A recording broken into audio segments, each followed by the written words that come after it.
第一个自信叫传承自信，第二个自信叫道路自信，第三个自信叫成就自信。第一个呢，我们讲一下就是传承自信。我们呢有这个你得看血统和道统。血统上呢，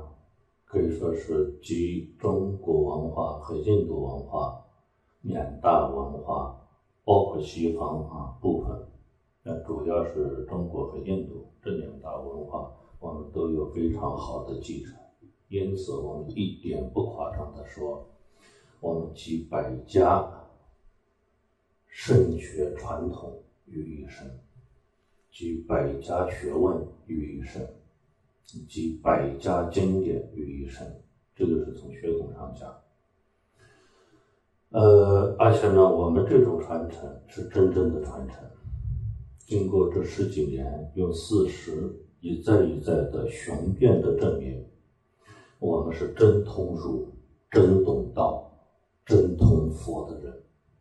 我们不是皮毛上的了解，是精髓上的通达，是真的明白佛家的灵魂在哪，道家的灵魂在哪，儒家的灵魂在哪，并且能够紧扣道枢，就是那个枢纽的枢，也就是核心的意思。我们能紧扣各家的核心和灵魂讲学传承。我们不是只了解某一家的灵魂，我们是了解中国文化和印度文化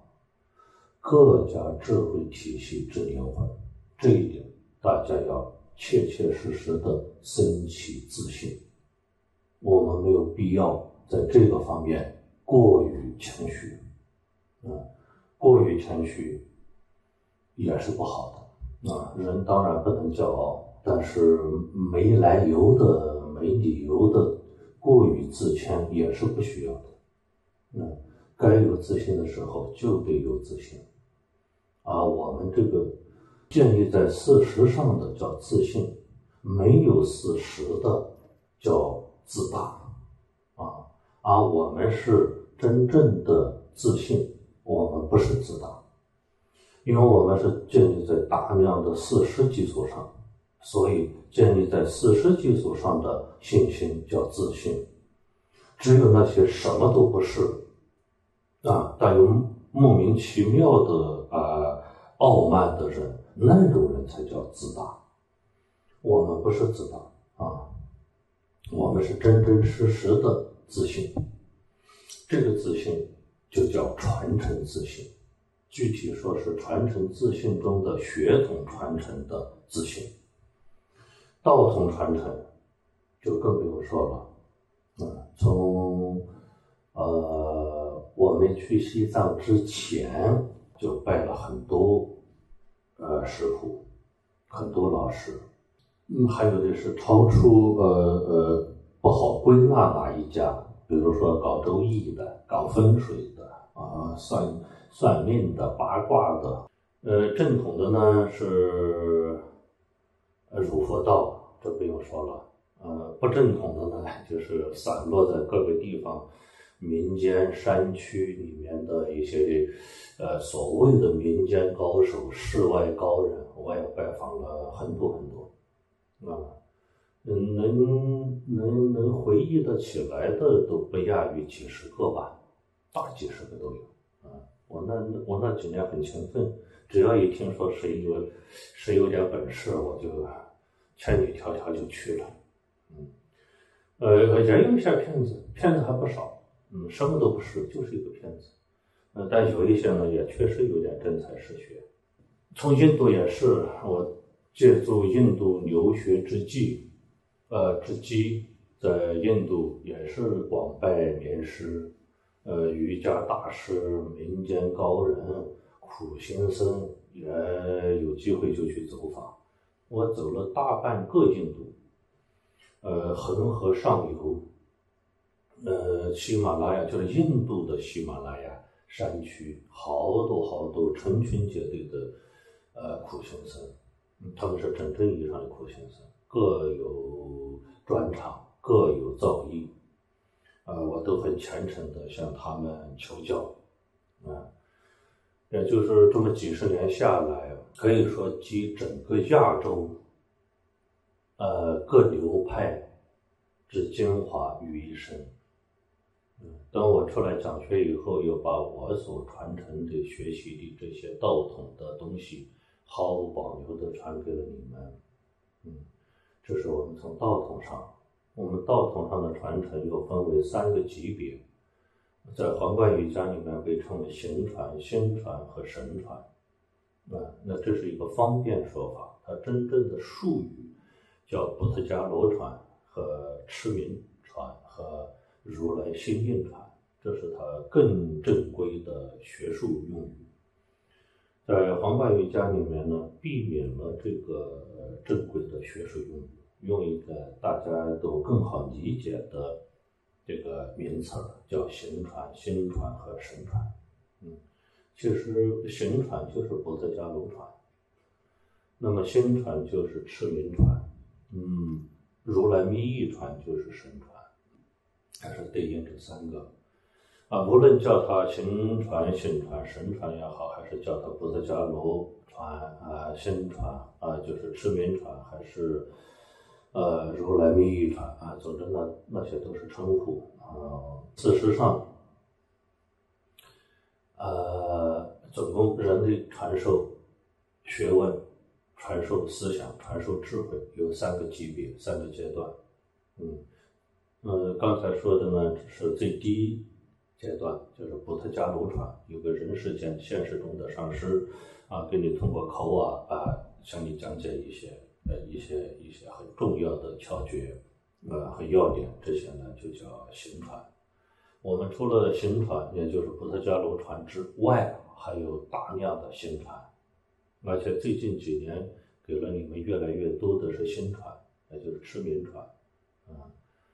年师给了我很多的这个心意符藏和心传，我都把它陆续整理出来。最有代表性的就是今年的普贤行思营，这些加在一起，还有一些好多年前我们在那个赞扎人心扎，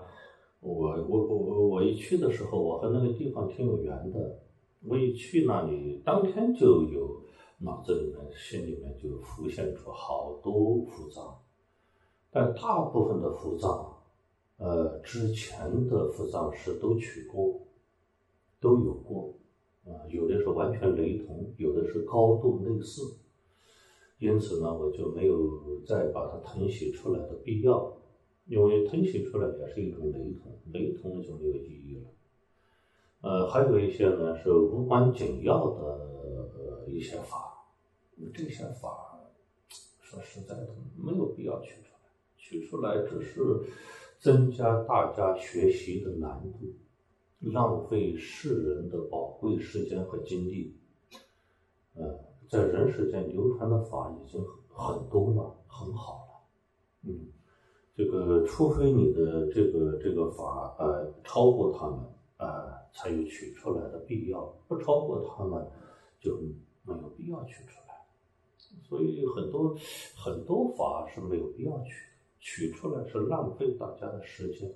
你学习它，你研究它，你这些都是需要时间和精力的。人生苦短，哪有时间入海算沙，就是跑到大海里去锁沙子，这是没有必要的。这种成就是伪成就。一个人跑到沙漠里去锁了一堆沙子，说我已经锁到了第1亿1100万了，有意思吗？又过了2年，他又自豪地说我已经锁到了3亿01200万了这有意思吗？这纯属浪费宝贵的时间和青春，毫无意义。你锁那玩意干嘛呢？所以佛家有一句著名的词叫入海算沙，就是我们跑到海里去，在海底锁沙子我们把那么珍贵的时间和精力去数那些沙子，这种无聊的事情、无价值的事情，没有必要。不重要的法就像大海里面的沙子，你多数几个和少数几个是没有差别的。多数几个不代表你就比别人好，少数几个也不代表你比别人差。有很多不重要的法是没有价值的。我脑子里面就冒出了好多这样不重要的法，就我连写出来的这个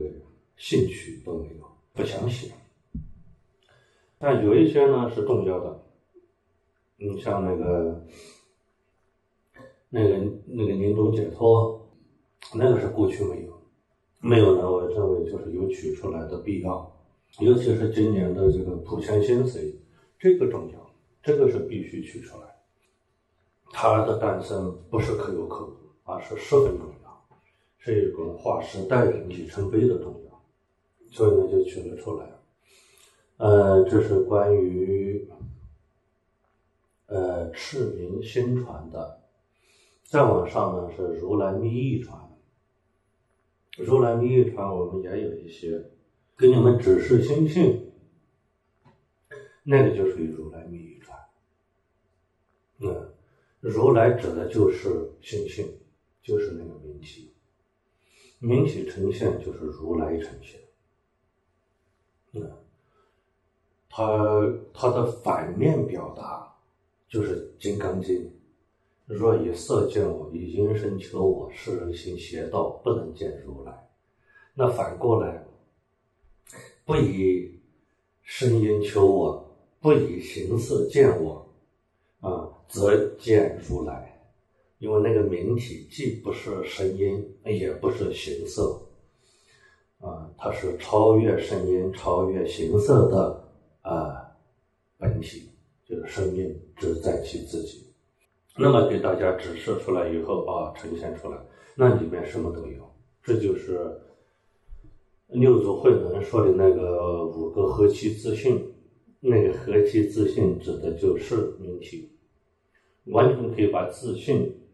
这个词儿替换为明体，就是合其自性替换成合其明体本自具足，合其明体本无生灭，合其明体本自清净，合其明体能生万法，合其明体本无动摇。就是因为自性和明体完全是一个意思，只是禅宗里面没有明体这个词，它用的是自性。明体这个词是大圆满大寿印的专用术语，只是术语不同，含义是完全一样。所以合其自性就是合其明体。那么向你们指示出明体来，那个就是指示出心性，那个就是如来。那个之外没有如来，就明体之外没有如来，如来之外没有明体，所以明体就是如来，如来就是明体。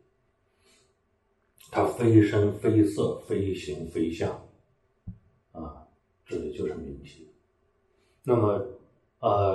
向大家指示出明体的意思，就是给大家了如来密意传。因为明体也就是如来里面什么都有，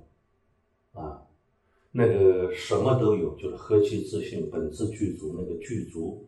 陆陆续续展现出来，那个就叫如来密意传。把里面的智慧展现出来，把里面的功德展现出来，把里面的般若力量展现出来，把里面的本含的三身，就是法报法三身展现出来。这个展现出来的过程就是给到你的过程，就是取代你凡夫之身、凡夫之心、凡夫之身口意的过程。那么这个过程就叫传，把好的传给你，把坏的化去，把真善美给你，把你身上身心中的假恶丑化掉，转化掉。那么这个过程就叫如来密意传。所以如来密意传也给到你们。当今之世，我们可以很自豪地说一句，除了你们之外，没有人能获得如此完整、透彻、全面、清净的三传。所以在这一方面，你们要昂起自信的头颅，挺起自信的胸膛，发出自信的声音。我们不用羡慕任何人，大家不要有任何的我技不如人，我传承不如人，我有一种这个没底气我有一种这个没眼见人，这些等等完全不需要，没有必要我们不骄傲就是谦虚骄傲是错误的，不骄傲本身就是谦虚。没有必要在他们面前骄傲，但完全没有必要在他们面前感到自惭形秽，感到惭愧，感到不如人，这些没有必要。就是总之一句话，包括儒家也是，遇到个什么大儒啦，遇到个什么学儒家的啦，研究儒家的啦，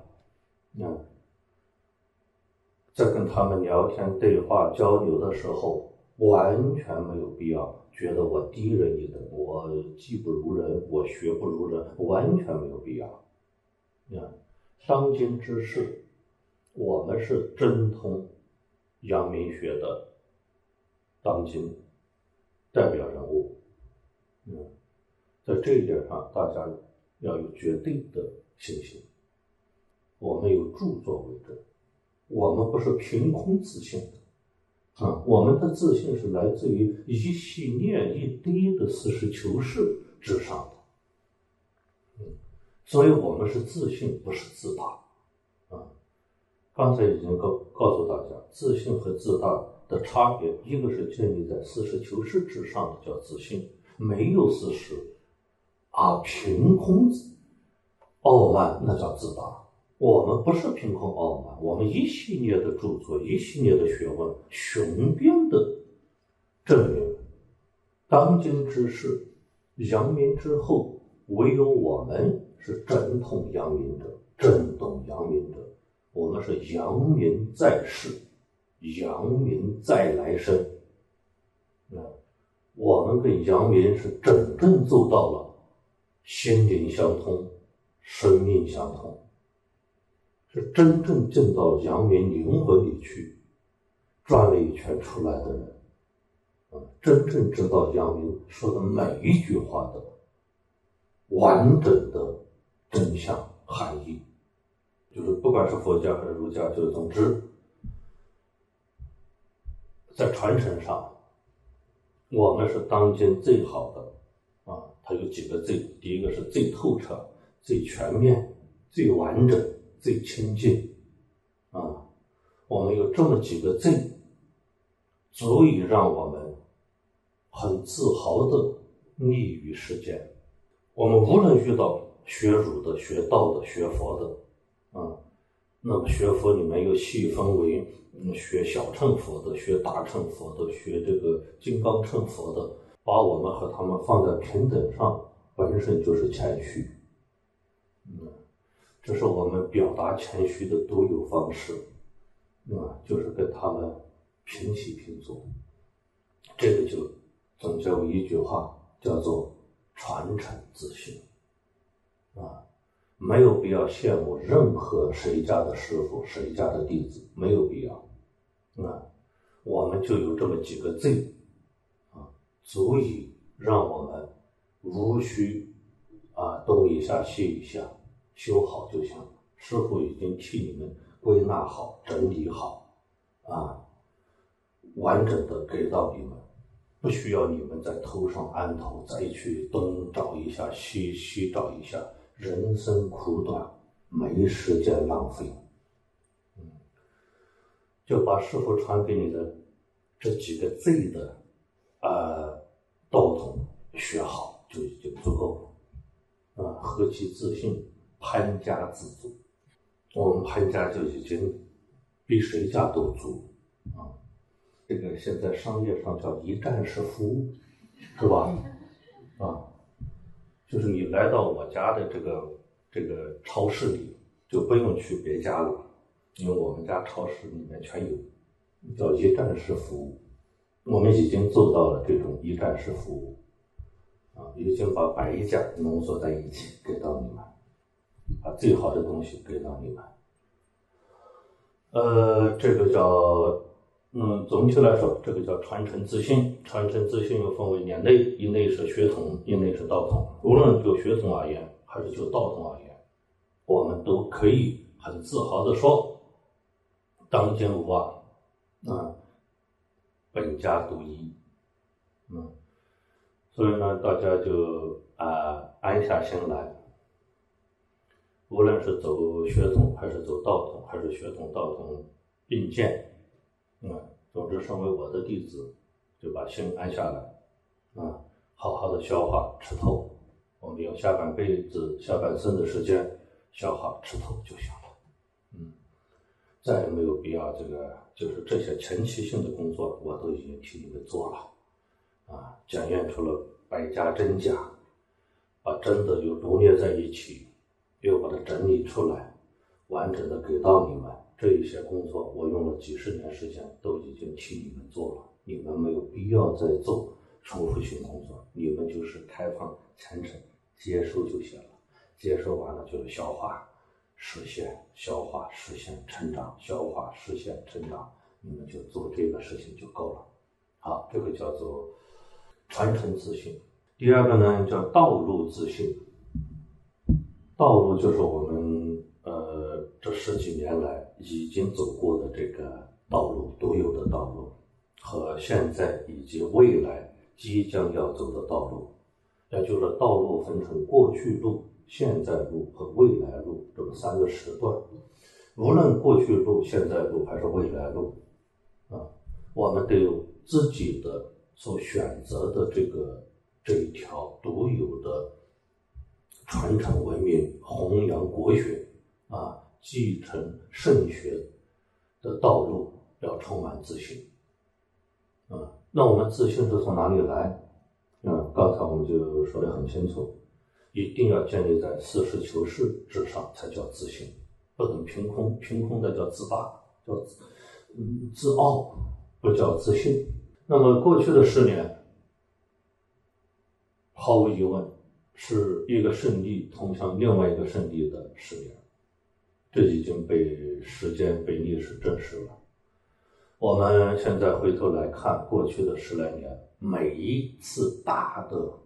突破，每一次大的迈进，现在回头看都是那个时代最正确的抉择。假如我们再回到3年前、5年前、8年前再回到那种大环境、小环境来看的话，在各种选项中，我们给出的选项是最正确的。我们可以假设试图做别的选项都不好，都有这样那样的问题。唯有我们给出来的这些选项，事实证明是在那个时候是最正确的、最明智的、最有前瞻性的。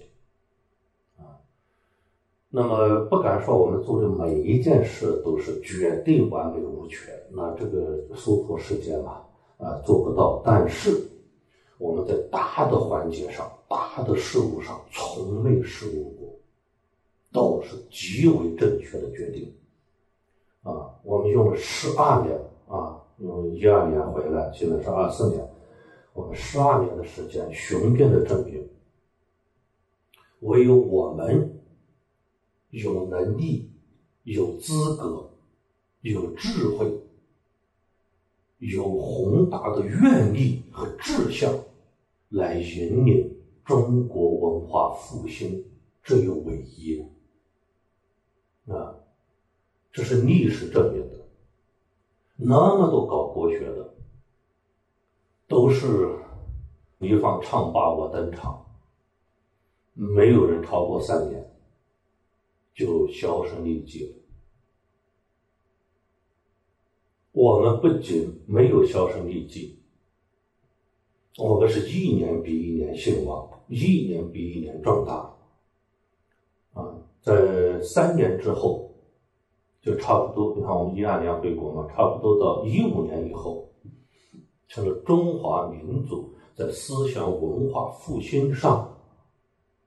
这个艰难而伟大的时代命题、时代诉求上，我们成了不可取代的力量。总之历史选择了我们，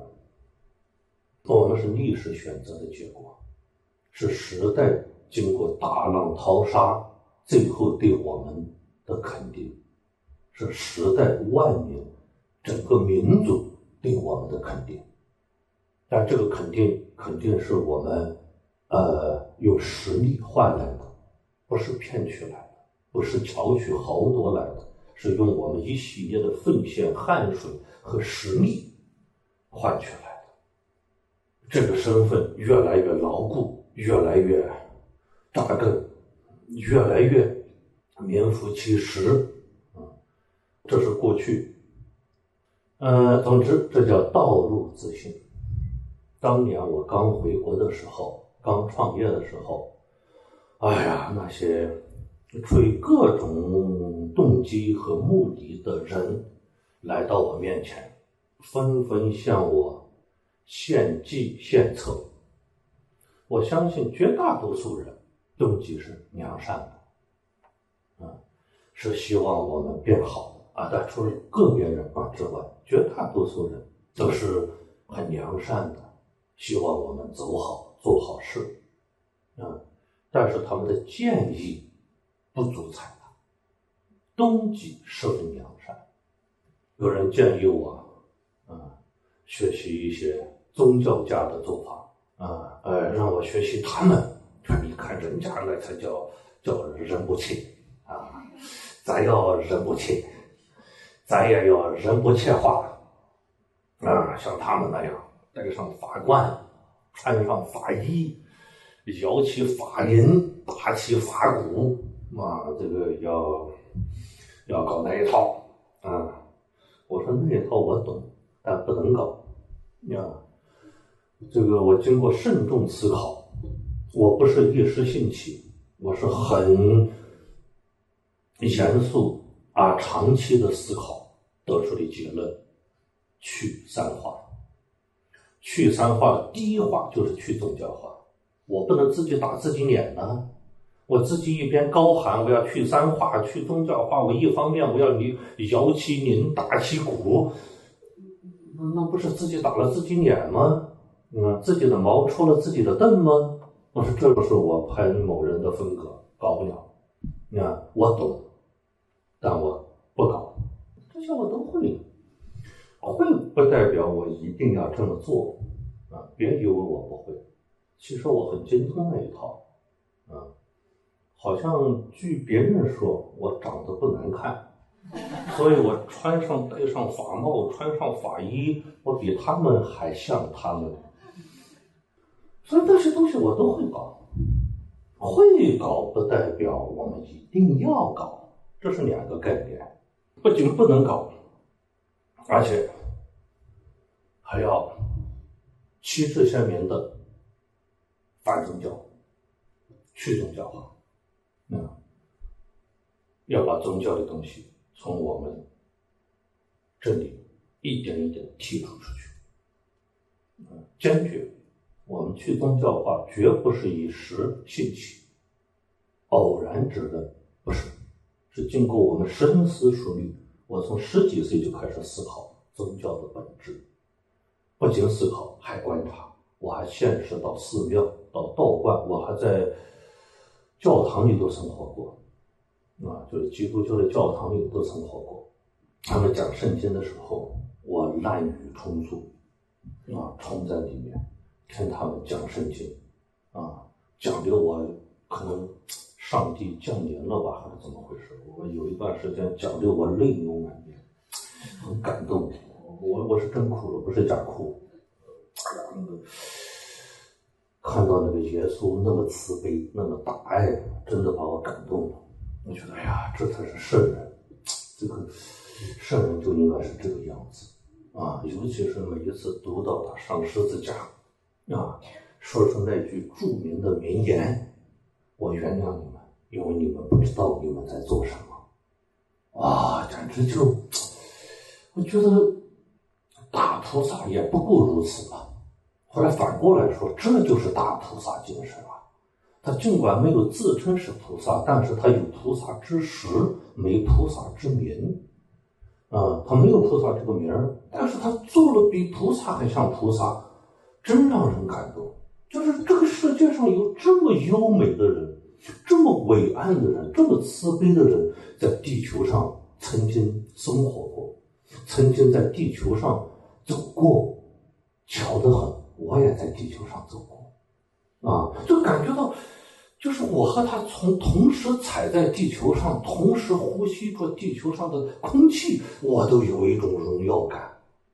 我居然和如此伟大的人同呼吸，同踩在一个大地上，哇，我就有一种难以形容的荣耀。哇，真好！哎呀！居然我和他同属人类，他也长了一个鼻子2个眼，巧得很，我也长了一个鼻子，也长了2个眼，我居然和他同样都是人类感到自豪，所以我很感动的而且我那种感动当然也不是表演，因为我也没人可表演，我只是若干个听经中的一员而已完全是被耶稣的精神感动了，耶稣的大爱大智所感动，那种牺牲精神，哎呀，我潘宁要是能学来1/10，不枉此生只要能把耶稣身上的精神境界，我能再现出1/10我就觉着我这一生没白活所以我都参加过这些宗教，我都懂他们在干什么，他们在搞什么，他们怎么搞的，我很精通。就是因为精通，才得出结论，坚决抛弃它，坚决远离它，得其精华，弃其形式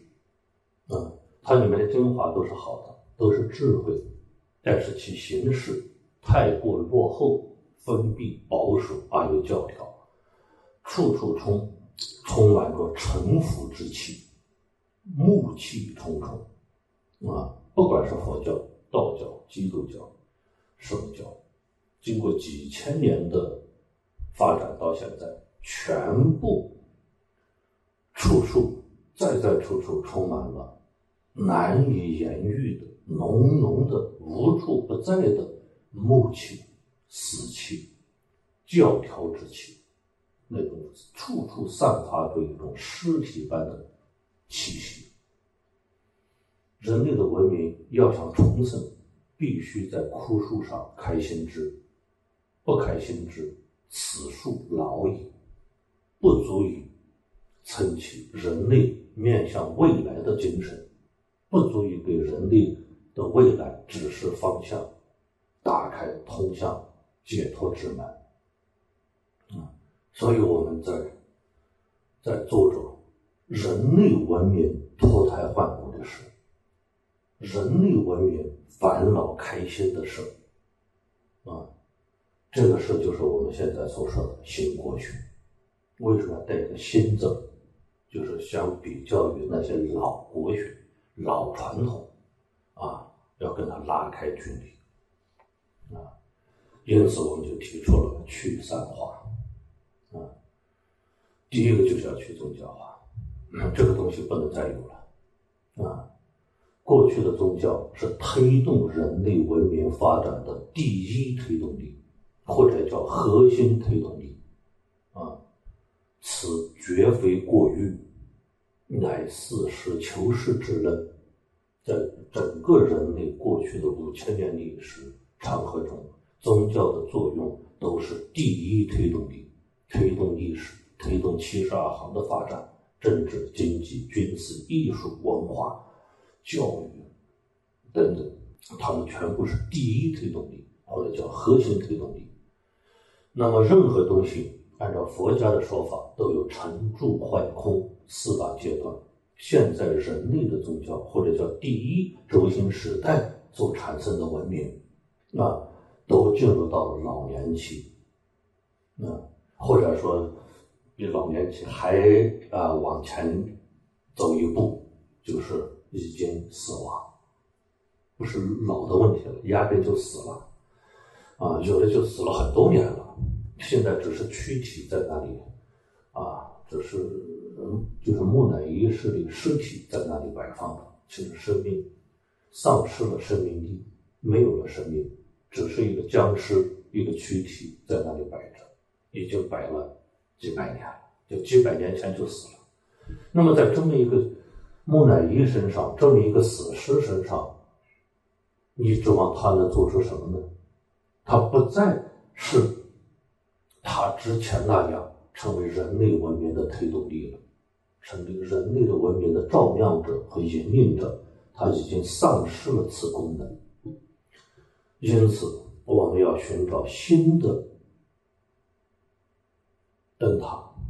新的道路，新的自救自新自身之路。因此在这样一个历史和人类文明的转折点上，我们准确的找到了自己的价值和定位。那么我们的价值和定位就是顺应历史之诉求，完成历史之使命。什么使命？替历史完成他要完成的使命。这个使命就是革故神性，重开人类新天地，重开人类觉醒之路。所以这个就叫生命学，这个就叫醒活学所以大家对这个一定要从各个方面深透理解，深透这个觉醒，深透的觉知一定要明白师父带领我们在干什么，我们在完成一个人类历史向我们提出来的一个历史使命。这个历史使命就是让旧的文明焕发新机，对旧的文明进行全面的去除取净，全面的革故神性，全面的脱胎换骨，全面的净化与升华，这样的工作这不是某一个人，这是人类文明史发展到这个十字路口，这个关键点上，向每一个人提出来的诉求那么智者是顺应时代，顺应历史，叫顺之者昌，顺道者昌，逆道者亡。此时的道，这个时代的道的正觉，就是革故神性4个字。谁把握住了这个时代的历史诉求，人类文明的诉求，谁就是这个时代的引领者，谁就是这个时代的光，谁就是这个时代的新的门。而我们就是因为看清了这个，领悟透了这个历史使命，而又勇敢地担起了这个历史责任，所以我们理所当然地成为这个时代的引领者。这一点我和我的弟子们必须念兹在兹，时时刻刻要清清楚楚，明明白白，在这个地方不可以有半点含糊，要时刻清楚师父和我们在做什么。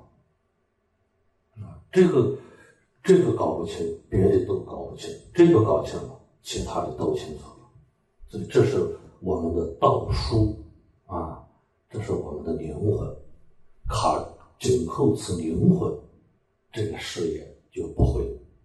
偏离方向，就不会出大问题。我们的价值和意义在这个过程中就会最大化，就会张扬起来，让我们没有白活一生，活出应有的尊严、高贵与价值。人只有参与到历史长河中，去完成历史所提出的使命，这样的人才会把价值最大化，意义最大化。除此之外，不可能。不是你想活出价值就活出价值，它只要有一定的途径、一定的方法和手段的，不是你在家里空想我这一辈子要活出价值来，你就一定能活出价值来，它不是的，空想没有用，它一定要有一些事实。所以把这个弄明白了，你才会真真实实、真心实意的跟随师父，跟随我们这个团体去奋斗、去拼搏。不然的话，你一定会各种滋生杂念、私心妄想，你一定会有就是我们这个大脑不长庄稼就长野草，要么是正确的正知正见充斥着身心，要么就是邪知邪见充满身心。你不可能我又没有正知正见，但是我又不会有邪知邪见，不可能，没有人能够做到。你要么是走在正知正见的正路上，你要么就被邪知邪见、邪念邪思所带偏带跑。所以这个时时刻刻念兹在兹，一定要弄明白，这就叫道路自信一定要有个道路自信，不要光凭着师父的人格魅力来感召，那个东西感召不了多久。这能叫事业吗？这能叫伟业吗？这不可以就是要做到师父无论多么丑，绝对不离不弃这才有点意思嘛。别人这个我不是靠颜值吃饭的人不要把我颜值化这个我是靠实力吃饭的，我是实力派，不是偶像派。不要把我偶像化，要把我实力化以实力来看待我们。这个忘掉颜值话说回来，长得好看总是舒服点看着总是舒服点，这就叫道路自信。我们在干什么？我们在走上一条什么样的路？我们是如何去实现自觉觉他、自度度人、自利利他的？是通过哪些方式、哪些环节哪些途径来实现的？这些你们都要清清楚楚，这属于大处着眼。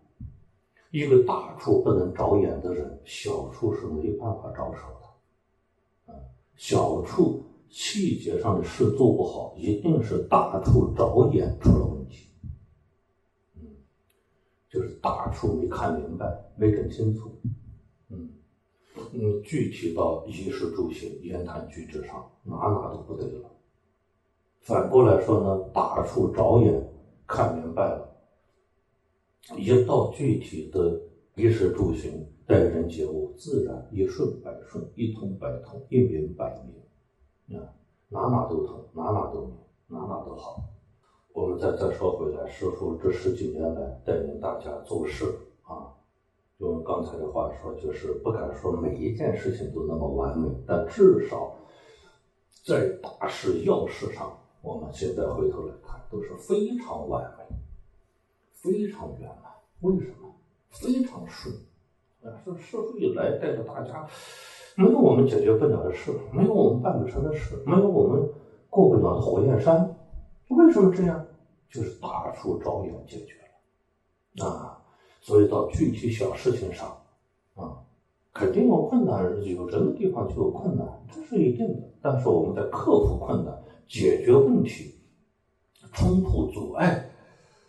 等等方面势如破竹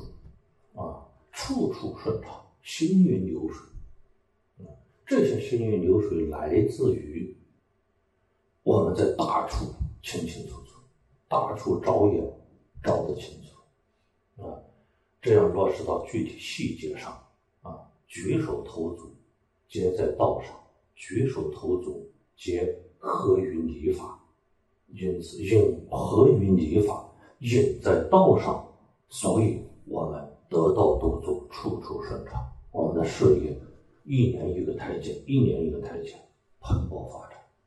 而且以现在的这个状态来看，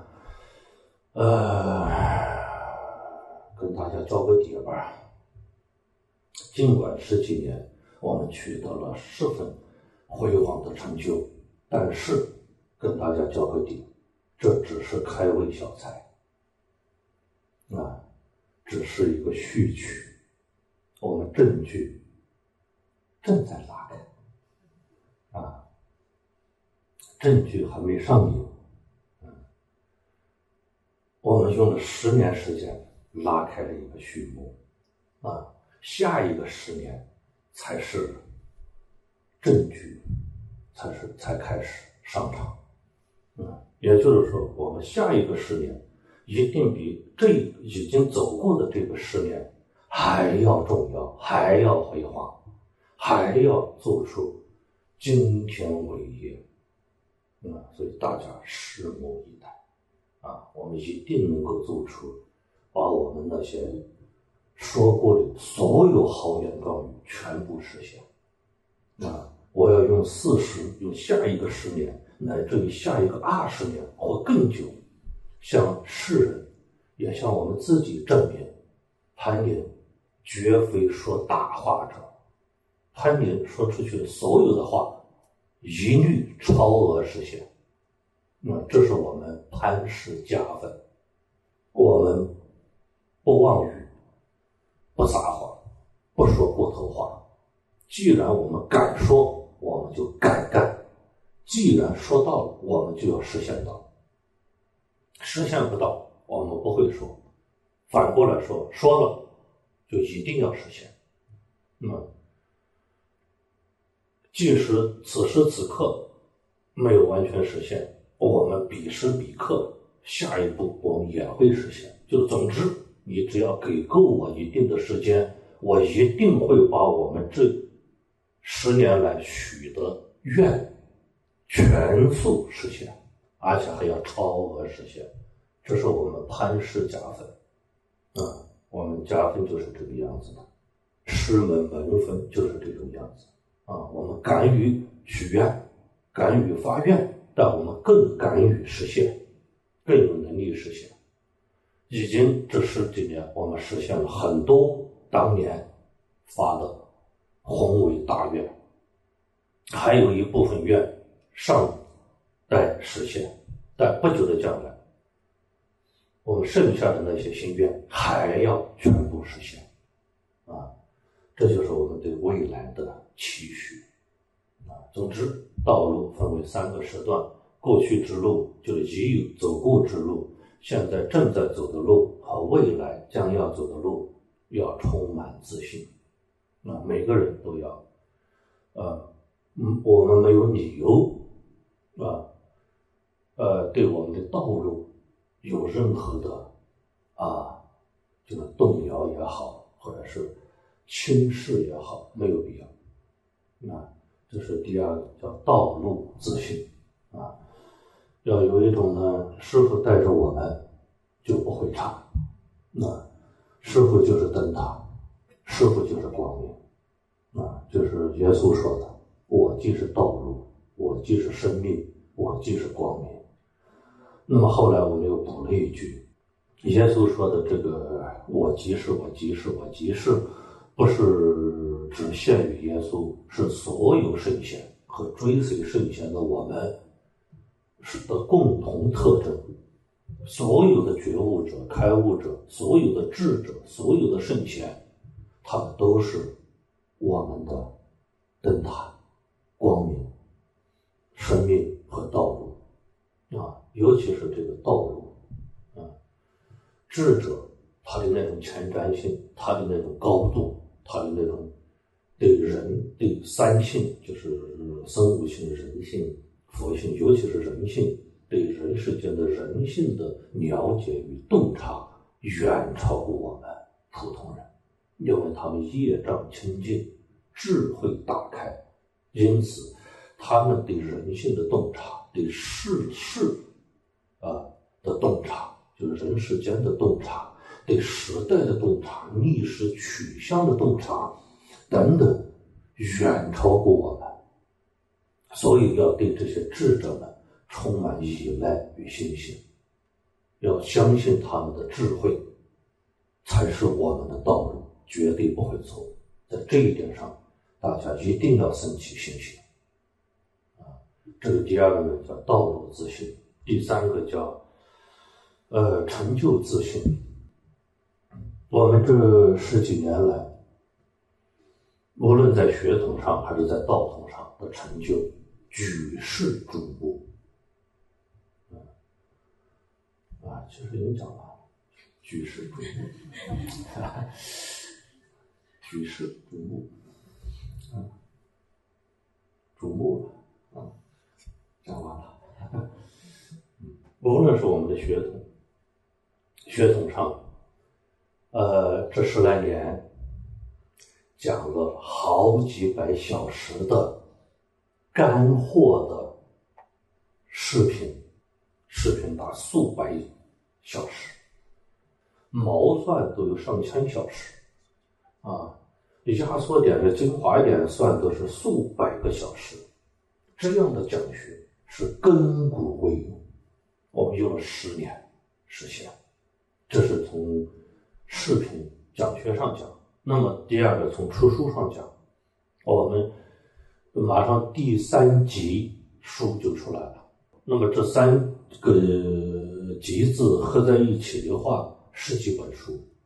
而且光马上要出来的这个书中就有一个阳明心学，光阳明心学就分4卷，分成4本书，太厚了一本书不行，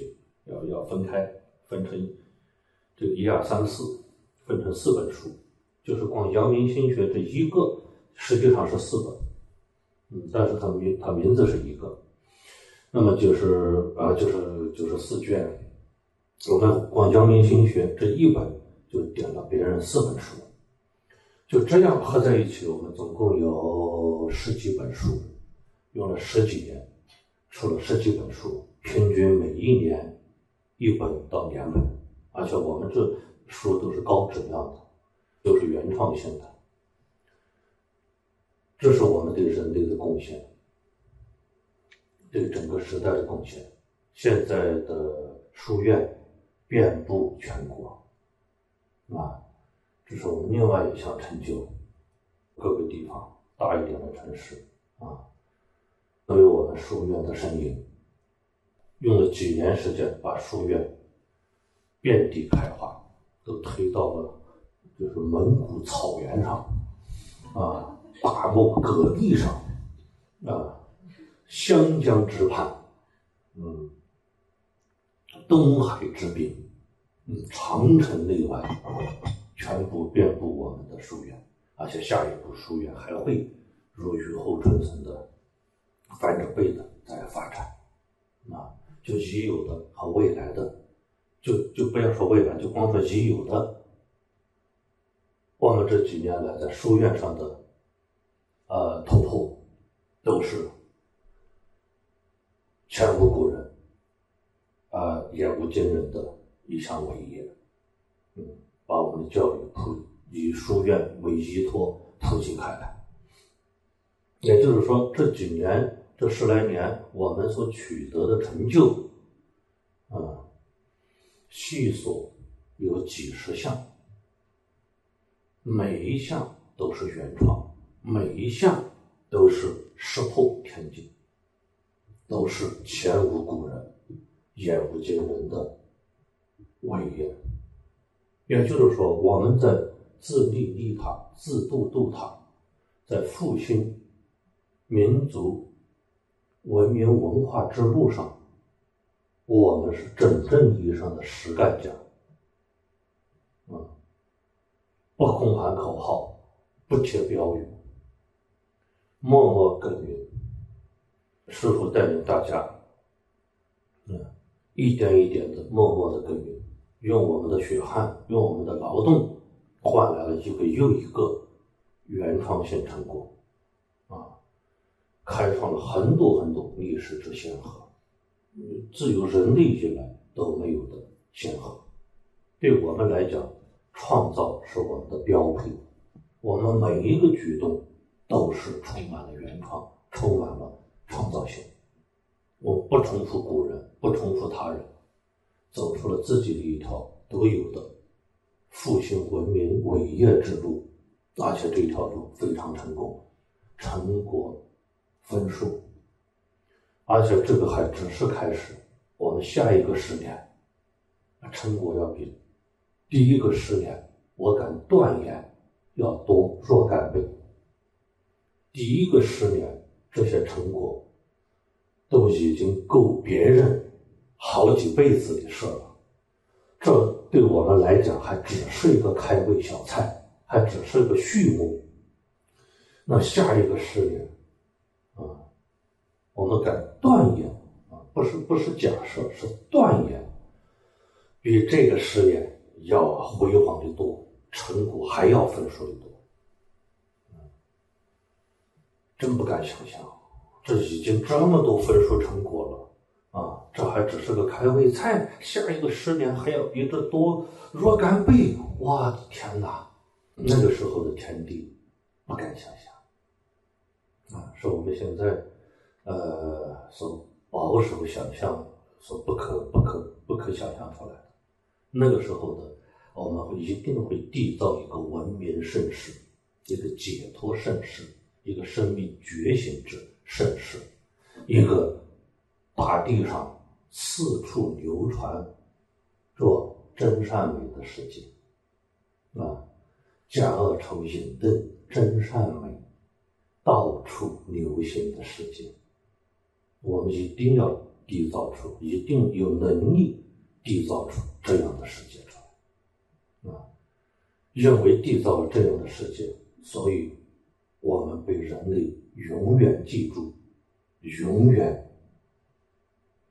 感念感恩这就是我们的价值和意义，这就是我们的成就自信就是3自信就讲这么多吧。